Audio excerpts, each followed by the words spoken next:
Maliens ont été tués dans des attentats djihadistes. Les attaques opérées ce vendredi étaient séparées.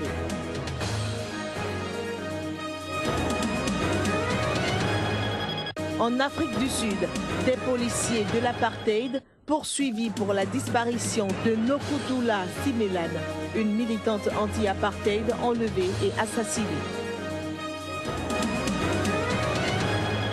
Élection présidentielle au Bénin, les Béninois vivant à Abidjan se mobilisent pour assurer la victoire à Sébastien Germain à Javon.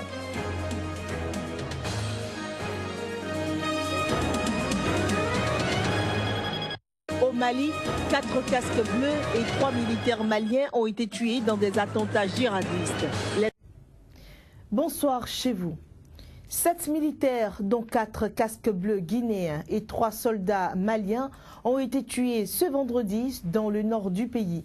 C'était au cours de 2 attaques séparées attribuées à des djihadistes. Ces derniers ont récemment multiplié leurs actions dans la région.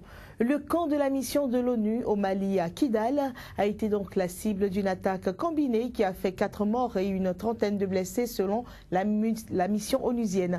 Parallèlement, 3 soldats maliens sont morts et 2 autres ont été blessés dans une embuscade dans la région de Tombouctou où une attaque contre une base de policiers nigériens une semaine auparavant avait coûté la vie à un militaire malien ainsi qu'à 4 assaillants.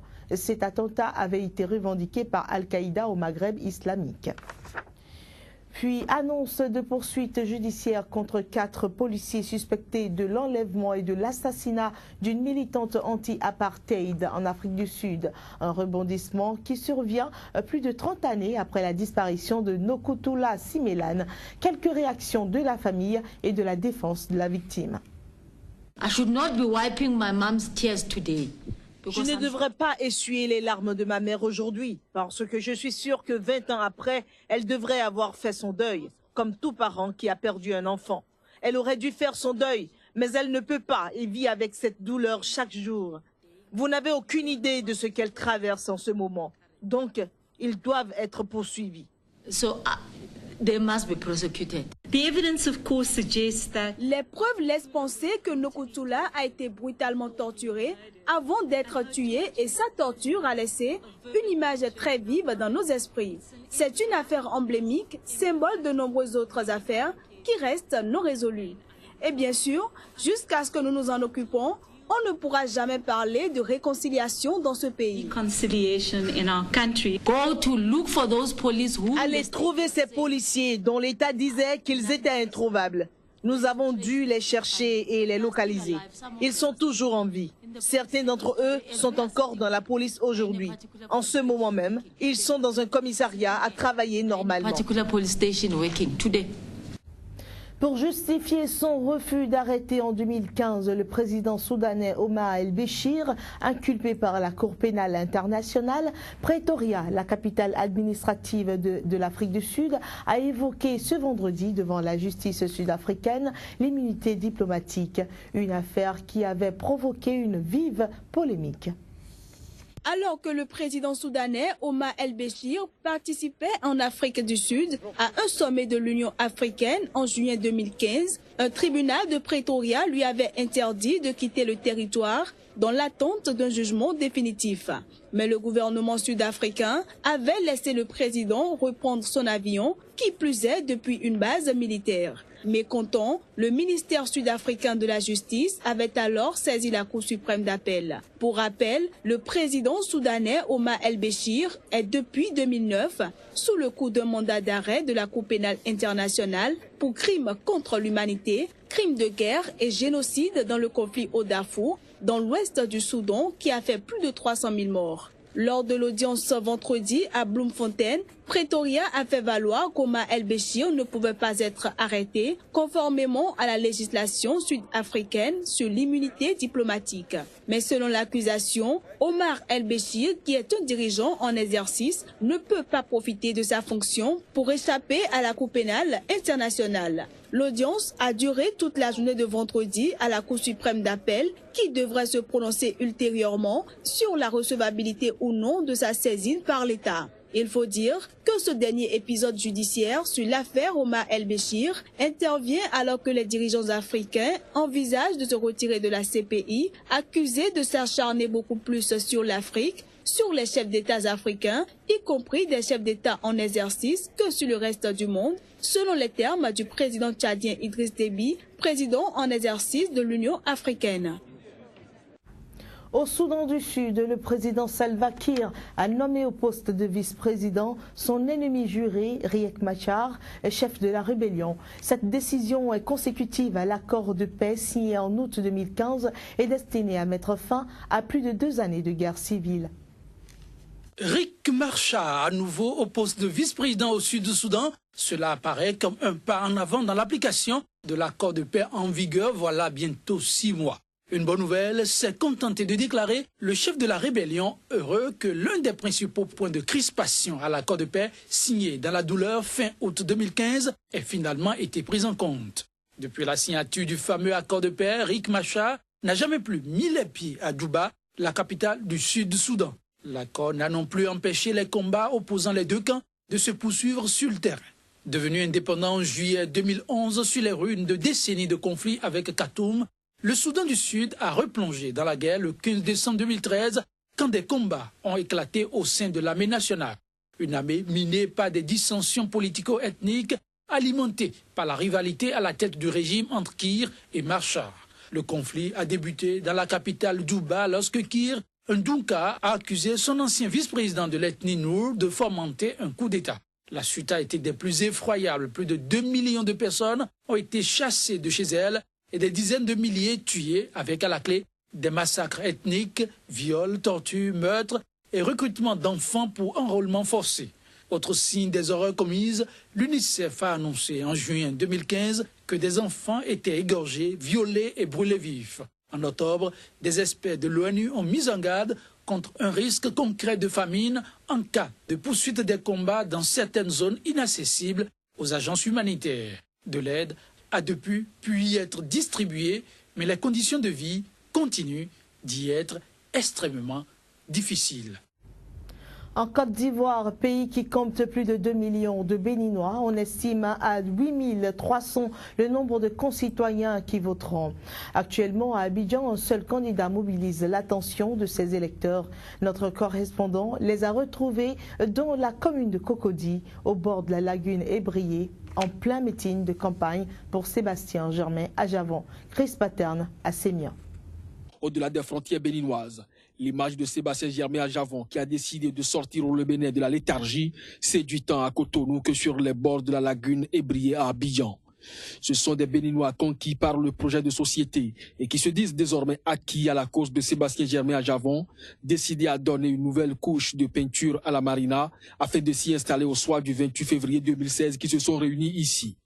J'ai suivi un peu le projet de société, ça m'a beaucoup plu. De loin, on a suivi quand même les actions du président à Javon. Et aujourd'hui, quand on regarde, c'est-à-dire au niveau national, si l'État emploie aujourd'hui 1000 personnes, à Javon emploie plus de la moitié. Convaincu de l'adhésion totale de la diaspora béninoise, Damien Zissou n'avait pas besoin d'assez de mots pour conforter cette logique et confirmer les ambitions que nourrit le candidat pour son peuple. Aujourd'hui, l'enjeu est crucial. Il faut rompre avec l'anarchie. Rompons avec ce système de gestion à l'anarchie. Allons avec le candidat humble qui connaît les choses de la nation, qui connaît le vrai Béninois, qui a envie d'avancer avec le vrai Béninois et qui a envie d'impulser une nouvelle synergie pour le Bénin. Venus des 4 coins de la Côte d'Ivoire, certains se souviennent que le slogan de l'actuel président de la République ivoirienne était « Réussir ensemble ». Avec à Javon, c'est réussissons tous ensemble.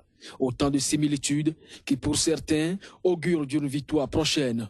Ils ont décidé d'écrire leur part de l'histoire de ce Bénin nouveau en décidant d'investir dans les jours à venir, dans les contrées et hameaux pour donner leur suffrage à Sébastien à Javon. Au Bénin, donc, cette période de pré-campagne pour l'élection présidentielle connaît quelques couacs. En effet, certains candidats ou militants de candidats sont empêchés d'activités ou de manifestations de soutien à leur leader. Après Savet, où il a été interdit aux élus locaux de déclarer leur soutien à Sébastien Germain Adjavon, c'est Parakou qui vit ces heures chaudes ce vendredi même. L'honorable Rachidi Guadamansi devait tenir un meeting dans la cité des Kobourou. Les lieux ont été pris d'assaut par la police en exécution de l'arrêté préfectoral interdisant toute manifestation dans le septentrion jusqu'à nouvel ordre. Et justement, par rapport à cette actualité, il faut dire que nous avons pu retrouver donc un des organisateurs de ce meeting. Jalil Ibrahim affiche toute sa sérénité malgré le déferlement des forces de sécurité. Actuellement, nous sommes en pleine organisation du meeting du président Adjavon, qui est le candidat, qui est le choix de l'honorable Guadamansi. Nous sommes à pied depuis avant-hier pour l'organisation de son meeting. Et il viendra présenter son projet de société aux populations des départements du Borgoué de la Liborie, signer un contrat de partenariat avec ces départements-là, ce qui sera fait pour les différentes communes qui sont dans ces différents départements.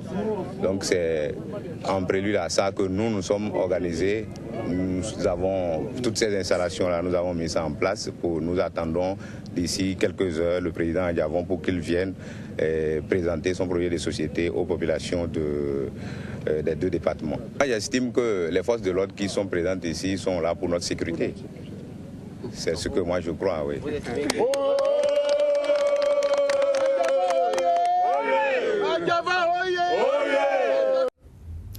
Encore du soutien pour le candidat Sébastien Germain Adjavon dans le cadre de la présidentielle de 2016.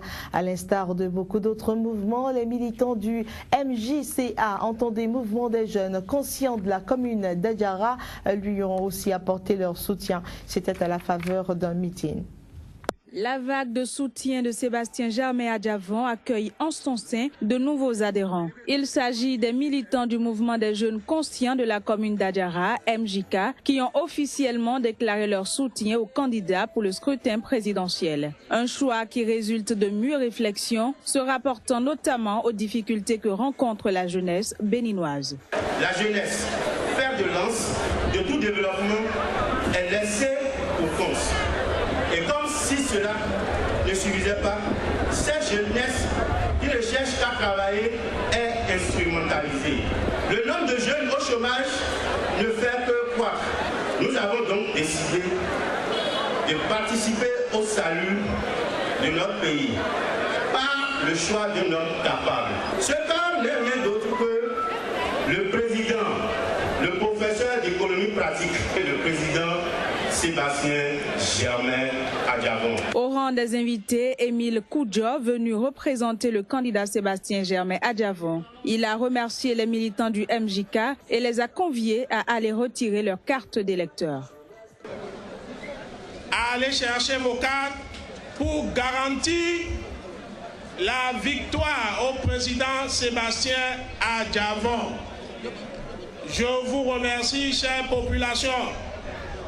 Et je vous dis, comme je vous l'ai dit la dernière fois, lui-même a promis de venir ici à Adjara avant la fin de la campagne. Et il viendra vous voir. Il m'a dit de vous saluer. Il a par ailleurs demandé aux militants du MJK de rester mobilisés pour qu'ensemble, ils puissent hisser le candidat Sébastien Adjavon au pouvoir à l'issue du scrutin présidentiel. C'était là le développement de votre journal sur SICA. Mesdames et messieurs, merci de l'avoir partagé avec nous. Très bonne suite des programmes.